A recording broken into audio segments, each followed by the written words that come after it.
JF Stretford, Paddock, this is the Brentford preview, and I can tell you now, that's the first time I've ever uttered those words. Very good. Mr. Joe Smith, who's joining me, as always, for the preview. Another pre-season friendly for Manchester United against the newly promoted Bees, I think they're called. Is that right? Yeah? Anyone? Okay. Yeah, why not? Fine.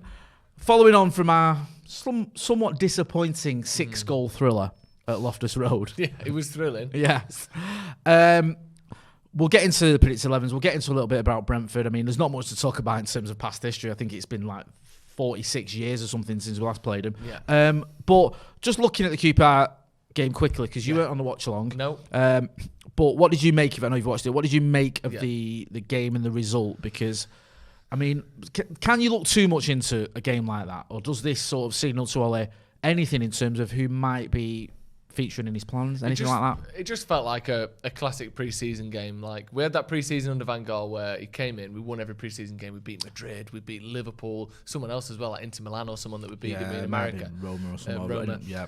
And you're like, bloody hell, here we go. You know, that's basically a Champions League group stage, and we've come top. And then we lose the first game of the season against Swansea, was it? First game of the season? Yeah, mate, because it was like we had an easy run. We had like Swansea, Sunderland, Burnley, all those sorts of teams. We got like 5 points from our first 4 games. It was horrible. It was.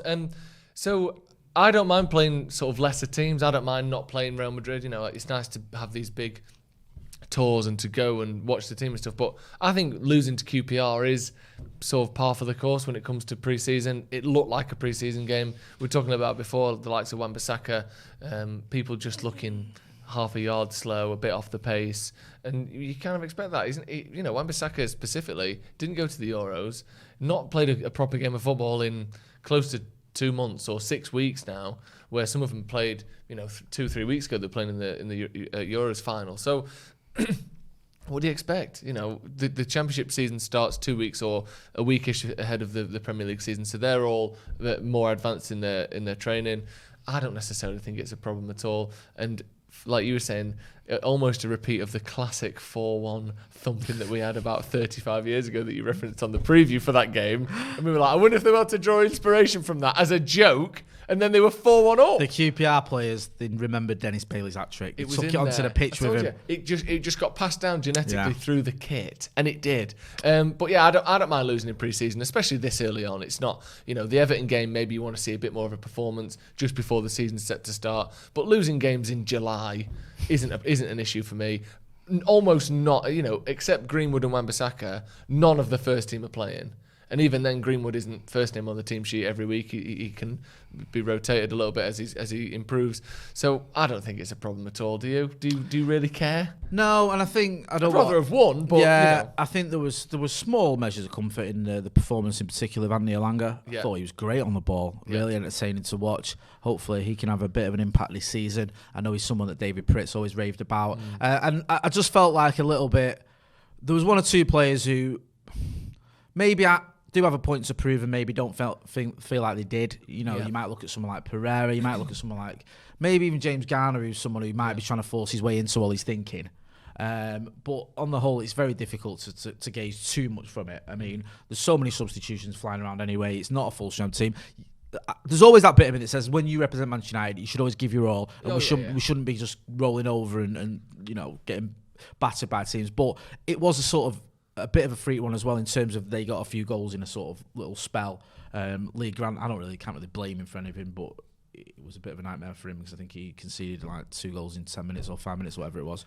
It sort of sent Adam McCullough into a Lee Grant frenzy. Did it? A little bit. I don't think you can look too much into it. I mean, these pre-season friendlies, like you say, it's a chance for players like Wan-Bissaka, for example, to get his match fitness back. It's a chance for 1 or 2 of the fringe players to get a bit of an experience of playing for Manchester United. An experience that Andy Elanga I thought took very well because after he initially he miscontrolled it a little bit for what would have been a relatively easy chance. He made up for it. And other players, you look at the likes of Palestre and maybe, someone like Fish or someone like that who's not had many games just to sort of get that those appearances under the belt. We'll move on to Brentford. I don't want to dwell too much on this. This isn't going to be a very long preview because it's pre-season, but it is back at Old Trafford with fans there. Yes. Looking forward to that. Yeah, I wonder how many we'll get. I wonder how many will be there because It's the first. I mean, it's unlimited capacity, isn't it? I believe It's so. I unlimited, mean, it's I'm limited, I'm taking my lad for his debut, so I'm looking forward to it. Well, very excellent stuff that. But I wonder if it'll be like a sellout because it's the first time we've been able to have that many in Old Trafford for 18 months, or because there's been times in the past where sometimes pre-season games or certain games where they're not league matches, they don't even open all of the I think when I look stands, to get the so tickets, what's going on with that? I think that I don't think it's going to be capacity. No. I think there's a lot of I bought tickets a couple of days ago, and there was a lot that was sold out in blocks. But I'm presuming that surely the 30 is going to be he's going to be shut off. So I'm guessing it's going to be about 30,000-40,000. I might be which hopefully wrong. It's still fucking great. Yeah, that's great for a pre-season friendly against Brentford, and it's a good little taste because I've not set foot inside Old Trafford since the derby. How long has it been since you've been in? Since the 2-0 win over Manchester City in March. Was it March? I'm just getting that completely. March 2019, 2020? 2020, sorry. March 2019. I'm thinking of PSG game, aren't I? It's been 8. I think I went once in 2020. It's mad, isn't it? Well, like my lad who's 6 now, he was due to go. We were going to take him because he was mithering me about going to the game, and I was like, right, because he was a bit young. When he was a bit young, I thought he's not going to be able to sit still for 90 minutes. He'll just get bored. I'll end up giving him my phone or something to play on. But he was keen to go, and then obviously we had lockdown. So looking forward to taking him. With all things considered, then how does Ole Gunnar Solskjaer approach this game in terms of his starting 11? What are you going for? Are you going for predicted 11 or again? It's a sort of an amalgam with pre-season. Yeah, we can how can do you what we guess? want in this. How can you even guess? I've got it written down here, so we'll go you've through. Done more research and preparation than I have. I'm just going to wing it. I've gone with Heaton. Tom Heaton, obviously. Wan-Bissaka. Say it properly. Wan-Bissaka. Good lad. Sorry.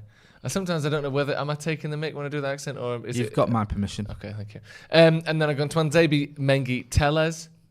Again, maybe we might. It's not even worth saying, but we might see. Tuanzebe is another one who we might see. I don't know. It doesn't seem like pre-season. He seemed a little bit lethargic almost. Maybe I'm being a bit harsh there. I just feel like he needs a few. No, maybe not lethargic's the right word. He just needs some game time, I think. Yeah. I've gone with McTominay and Donny van der Beek in midfield. And then I've gone Pellistri on the right, Pereira at the 10, Elanga on the left-hand side. Yeah. Maybe they'll switch over, but they're the sort of two wingers. And then I've gone with Mason Greenwood again, similar to the one I put out. Thought it would be for the QPR game, but a few changes in there. I think Elanga has done enough to sort of start this game. If it even works like that again, does it work on the basis of you had a good game last time, you start this one, or is it literally just you had 60 minutes this time, so you're only having 30 next time? Like, who knows what the sort of routine in the schedule is for pre-season? But he had a good game, so let him start.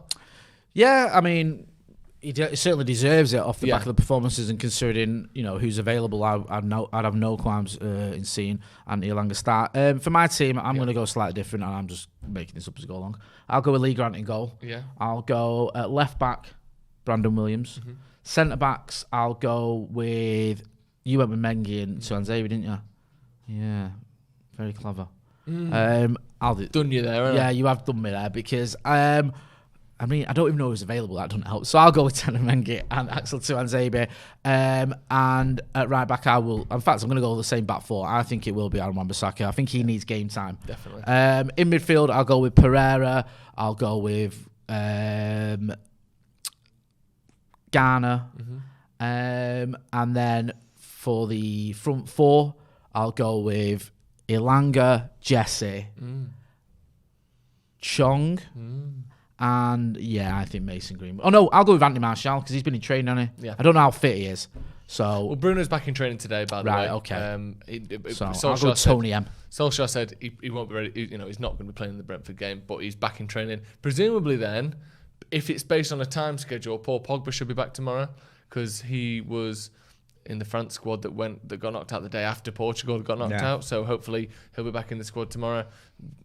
Who knows what's going on there? But maybe. Is United play for now, and then hopefully Varane can join in. Do you think they'll do with Pogba what they did with Lukaku? You remember when we took him on pre-season and just didn't play him? Yeah. Don't get him injured all the way. He's going in here, like, you know what I mean? Look after your asset. They start releasing timesheets for like sprints and stuff. Yeah, like it might be like Pogba if he's heading to PSG. You don't want to risk messing up the sale if he gets injured against Brentford. We'll wait and see what happens with that one. And also, what you have to remember is, the entire team changes, done it in these games. Yeah. We saw it with so many substitutions. Yeah. You know, even the goalkeepers get substituted. So you're certainly not going to finish the game with the same team that you started. And like you said earlier, Joe, it's a great chance for the youngsters to get a bit of an opportunity to get a Manchester United appearance under the belt. For some of these players, it might be their only time they play for United. Like, you've seen it in pre-season, haven't you? Where you have players, not many, but you have like 1 or 2 players who they have a game and then they go on loan, and then that loan becomes a permanent move, and that's it. Do you know what I mean? That was your chance, mate. That was your appearance for Manchester United, which, there's nothing wrong with that, playing for Manchester United. Fair play to them. We don't know a lot about Brentford, do we? No. Ivan Toney, is he good? Yeah, he smashed it last year in the Championship. Top scorer, I think in the whole of the Championship is the top scorer. Is it 31 goals? I think. Yeah, I believe so. Yeah. Obviously, a good, talented striker, talented finisher. Remains to be seen how he can do it in the Premier League. Obviously, they got promoted last season. Well, but he did it in League One, did it in the Championship. We said this about Patrick Bamford, didn't we? Did we? Well, I did actually. Yeah, people did, didn't they? I did. No, I did. Yeah, and then he turned out pretty good. But I still don't know something about Patrick Bamford I don't like. 3 words: Ollie Watkins. Yep. Yeah. What about him? He does it in the Premier League. He did it at Brentford, didn't he? Fucking hell, well done. Nice one. But he's done it through the leagues. I think you can see that a bit more. I think the gap, whilst it is, obviously pretty big in terms of the money, I think that you see, there's no shortage of Championship teams that come up and stay up multiple seasons now. It almost used to be like the 3 that come up, 2 of them go down, 1 of them stays up. No, whereas now, in the last few years, you've seen Sheffield United finish top 10. You've seen Leeds finish either top 10 or close to mid-table. It's not that uncommon anymore. For Wolves have come up and cemented themselves in the Premier League. Teams can come up and do well, so maybe there'll be a tough challenge. There's a sort of romance to certain teams as well doing it, isn't there? Because like Wolves, I've got nothing against Wolves, but they're funded by a billionaire and they've got ties to a Portuguese super agent. So whilst it's good that it's a promoted team, but it's not like it's not quite the sort of the Roy the Rovers tale that some may paint it to be. But when you see teams like Brentford who've done it the hard way and they've kept going and they've had sort of they've weathered any financial storms they might have and they've got players through the ranks and all that sort of stuff, or they've made shrewd signings. It is good when you see them get promoted, and it would be nice if teams just didn't go up for the first time in the Premier League ever and then get relegated straight away, because it is a bit like, what's all that about? And it just makes you think the have and the have-nots are too far separated. So, I'll be interested to see how they get on, and hopefully they can, do well in the Premier League, just not against us. Should we just move on to predictions? Because we haven't really got much of a reference for any history between the 2 of the biggest clubs in England. We've barely played each other. So, go on then, give us your prediction. It's almost toss of a coin, isn't it? Like last time, what did I say? 2-1, 3-1, 4-2. 4-2. Yeah, battered. It's the same. It's a result. I think we'll win though. I think we should be getting a bit more fitness now. Every game should be a bit more in the tank. Brentford are better than QPR, but they're probably a week behind on their return as well. So I'm going to go 2-1 United. Yeah? Yeah. I think there's going to be a lot of goals in this. Yeah. Yeah, I think we're going to batter them. Get stuck. Where are they from? Brentford. Whereabouts is it? London. Get stuck into these Londoners. Is it London? It is, isn't it? Is Brentford in London? Is it Middlesex? Or am I just making... It's where the Sky Studios are. Oh, thank you. It's where the Sky Studios are, says producer Cam. We're all there. That clears that up then. I'm going to go 5-1 United. 5-1! Get involved in the comments. Let us know what you think the score's going to be. Do you think we're going to go all out and hammer the Bees, or do you think it's going to be a closer game? Do you think, let us know what you think as well. Do you think Ole needs to start looking at picking his stronger teams, or do you think it's just a case of where we're at now, let anyone have a go? We can't yet. They're all still on holidays. I mean, of who's available. Does he go like, this is my strongest team of who's available, or does he just go, let's give these kids a chance? Let us know what you think about that. Go and check him out on socials. Where are you? Joe Smith 93 Instagram and Twitter. You know it's find me, Jay Motty. This has been the Brentford preview. Don't forget to hit like, share and subscribe, and hit the notification bell on the subscribe button so you get a notification every time we post a video. Thanks for watching.